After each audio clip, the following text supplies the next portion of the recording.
Perolehan 4 helikopter sewaan Black Hawk kepada Tentera Darat Malaysia mungkin dibatalkan. Pembatalan berlaku sekiranya pembekal gagal buat penghantaran menjelang bulan depan. Menteri Pertahanan berkata MINDEF akan cari alternatif penyelesaian sekiranya kontrak itu dibatalkan. Kita kena faham Black Hawk yang awal itu ia hanya untuk disewa dan hanya untuk 5 tahun. Hanya untuk 5 tahun. Bukannya untuk dibeli secara kekal. Saya telah pun minta pihak Tentera Darat untuk mencari alternatif.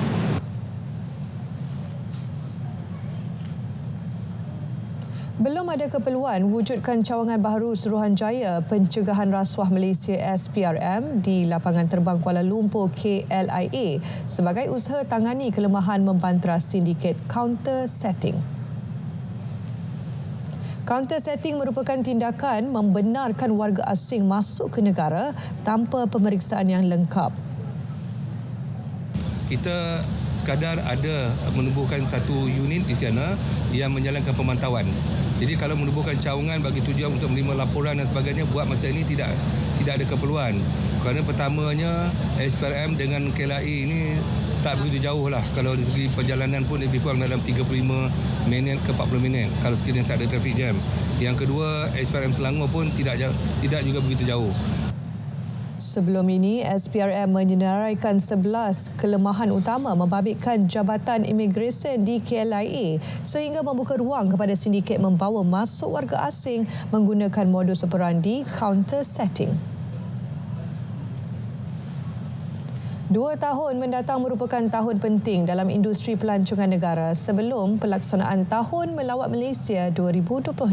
Menteri Pelancongan, Seni dan Budaya Datuk Seri Tiong King Sing berkata, pelbagai program disusun bagi mencapai sasaran kehadiran 35.6 juta pelancong dengan jangkaan pendapatan sebanyak 147.1 bilion ringgit. Katanya Tahun Melawat Malaysia bakal memberi peluang ekonomi kepada pelbagai pihak termasuk negara anggota ASEAN. In the context of ASEAN cultural tourism, Visit Malaysia 2026 brings with it the opportunity to cross-sell and remarket the region to tourists who are visiting Malaysia. There are ample opportunities for industry stakeholders across the region to work together and benefit as a whole. Thus, I welcome everyone back to Malaysia again in 2026.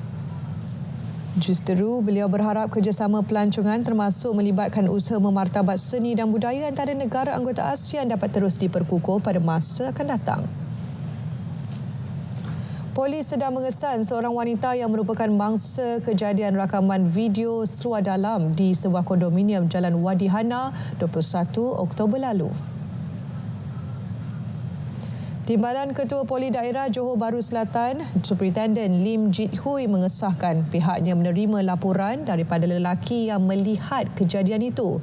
Pihaknya juga menerima maklumat satu video tular di media sosial semalam memaparkan kejadian berkenaan. Setakat ini, mangsa belum tampil membuat laporan polis. Kes disiasat mengikut Seksyen 377D Kanun Keseksaan serta Seksyen 233 Akta Komunikasi dan Multimedia 1998.